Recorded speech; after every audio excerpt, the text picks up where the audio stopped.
So Hiro, Hiro Mizuno, one of my it's a good thing his name is that because he's one of my heroes. He ran the largest pension fund in the world in Japan, $1.7 trillion. But he's also an enthusiast and has been advising one of the world's leaders in electric two-wheeled mobility. When you think about your role as an institutional investor, as an enthusiast, as a supporter of frontier technology, how do you convince sources of capital in this category to support these things when there's so many lower risk, perhaps less controversial ideas? Well, thank you, and it's my honor to join this panel with all these distinguished the panelists. Well, you know, when I was managing $1.7 trillion pension fund, I always had a passion to use that capital to promote the faster transition to sustainable economy. But in reality, it's not that easy because every new business, like, you know, the EV startups or like all those like a new mobility startups, individual check sizes are honestly too small. And then also even trying to invest through the venture capital fund compared to like, you know, the .com or type of web services, as you know, the Adam pointed out that the initial investment is too high. Right. And even for the venture capital fund, which are like meant to have a 10-year time horizon, but practically it's about 5 years, right? It's too short to bring that company to the profitability. So they have to depend on the public market, like the Tesla did and everybody did. But as you see all the successful startup, from the Google to Tesla, their capital appreciation is much bigger after IPO. So my view is for us to really support those economic transition. I genuinely believe that this green, revolution is going to be a biggest opportunity for everybody. But the difference between this revolution and the common revolution or internet revolution is the upfront investment is gigantic. And it doesn't fall into the many people, the investment strategy or their criteria. But I'm just going to poke you on this, but there is a gap, there is a gulf where I know that an innovative technology can go raise the first 5 or 10 million and perhaps the next 20 or 30. Right. But if you need $1 billion to build a plant to scale, you can't go public. No. And then the disasters of the SPACs of the last few years, did you ever consider having a frontier technology small piece of a $1.7 trillion fund to do I think this? the creating a fund solves a very, some problem, but my passion is more about how to change the capital market. So what you described is basically death valley, and then it's actually quite deep for those like frontier technologies. And then I think there are several like a VC or like some of the sovereign wealth funds trying to bridge it, and I think that is important. But I still see the real important role of the public market. And then I always say, like, when the legacy automakers come up with a new plan for the EV investment, like a 20 billion, 30 billion, question is, who's going to lend that money to the existing automaker who already carries so much, debt on their balance sheet?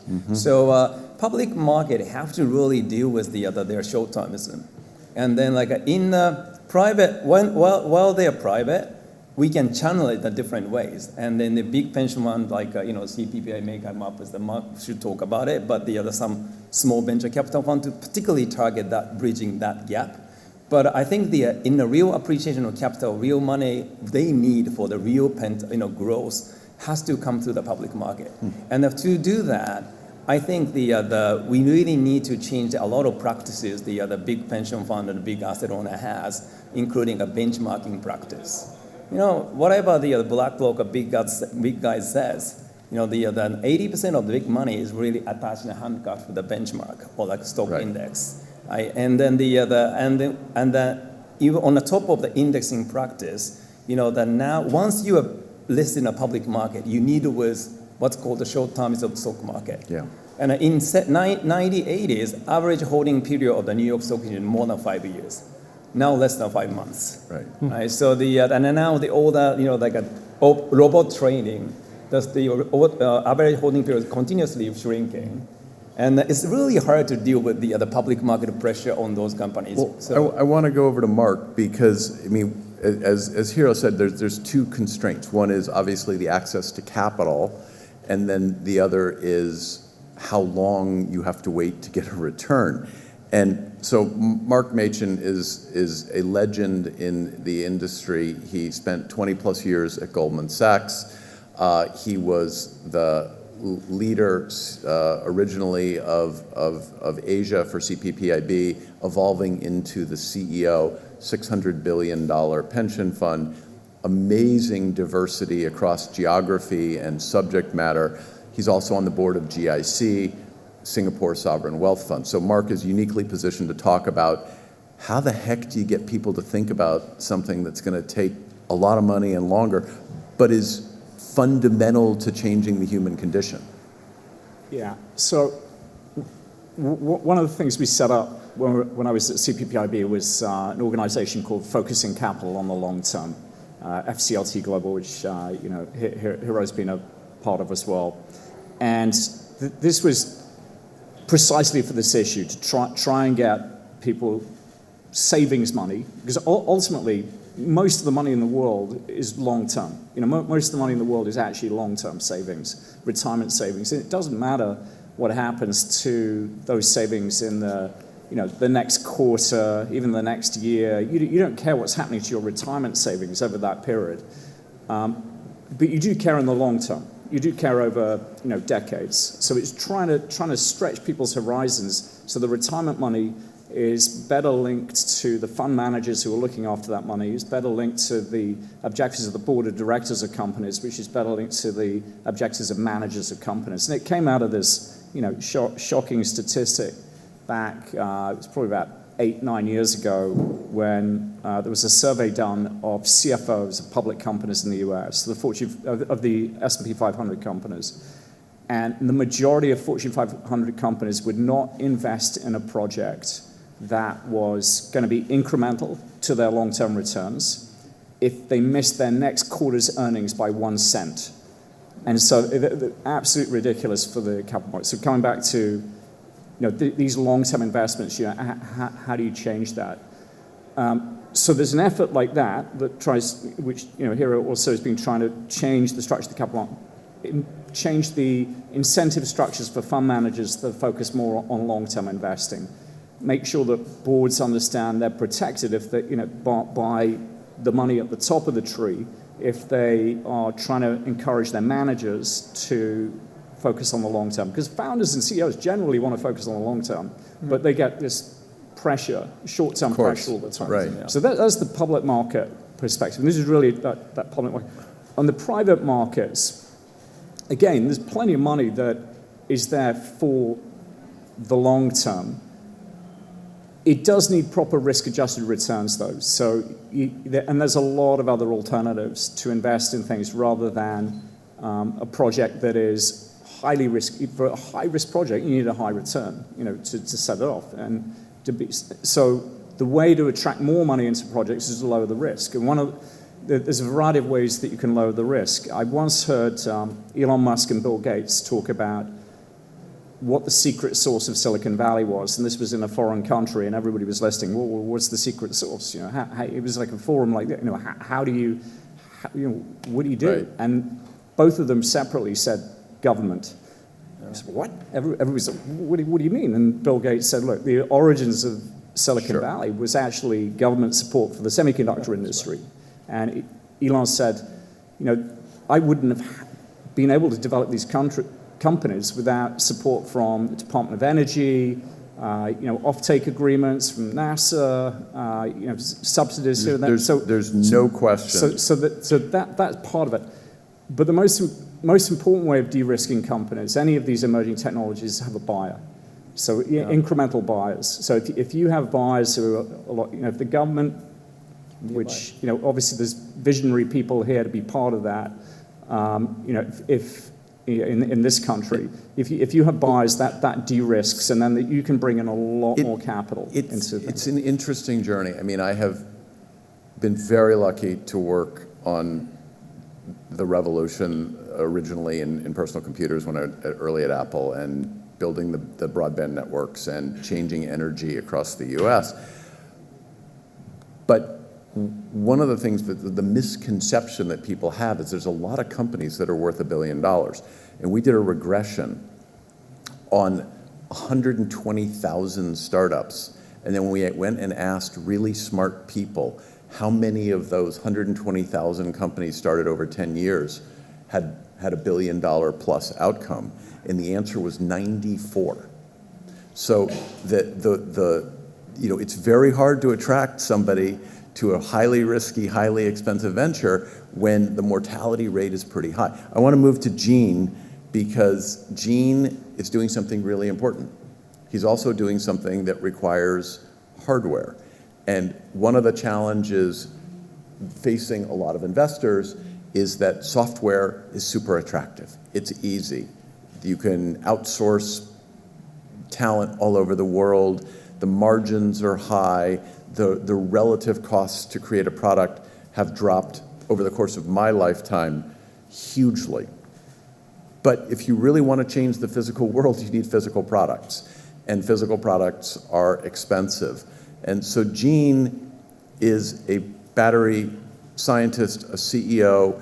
He's developed a revolutionary product to produce silicon anodes that immediately give existing batteries 30% more capacity. They are in production. They have real contracts with very large companies whose names you know.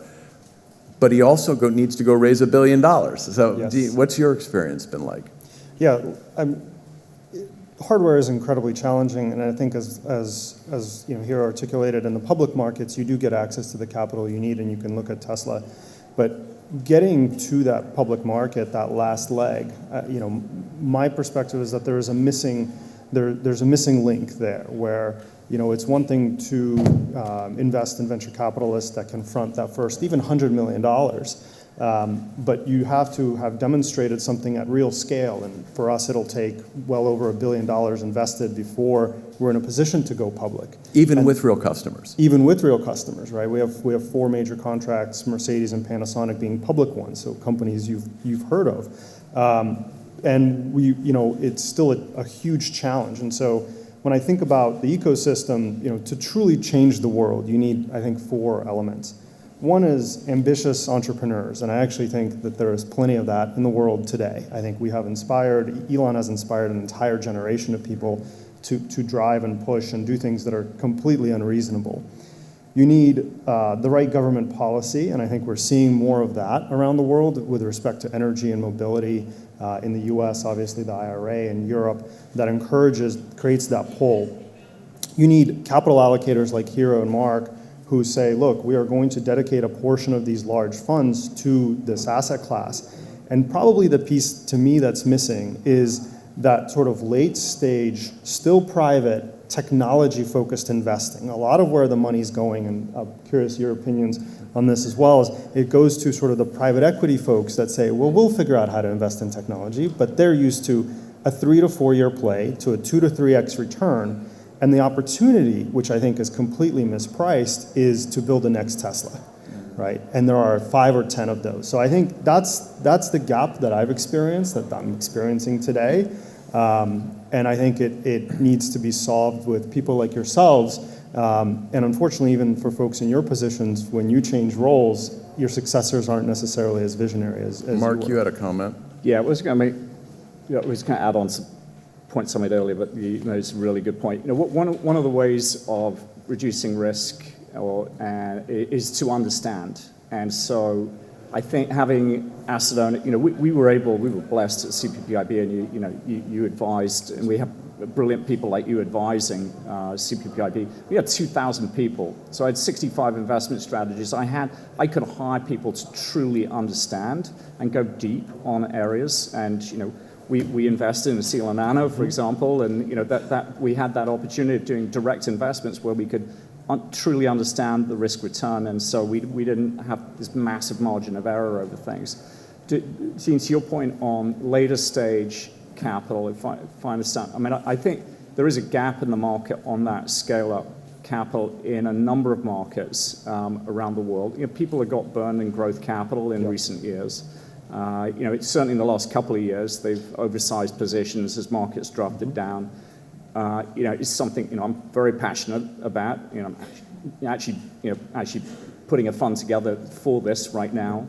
And I think there is, you know, I think because of this, there's actually, it's less competed opportunities. Pricing's better for investors. And I think there is a really interesting market opportunity for people to invest at this stage. Can I make one comment? As an Of allocator. course, And then Hero. I want to pick up a thread too. One comment about what the government can do. You know, when I talked to when I was serving on the Tesla board, and I've been trying to promote the ESG investment, I spoke to all the auto industry stock analysts.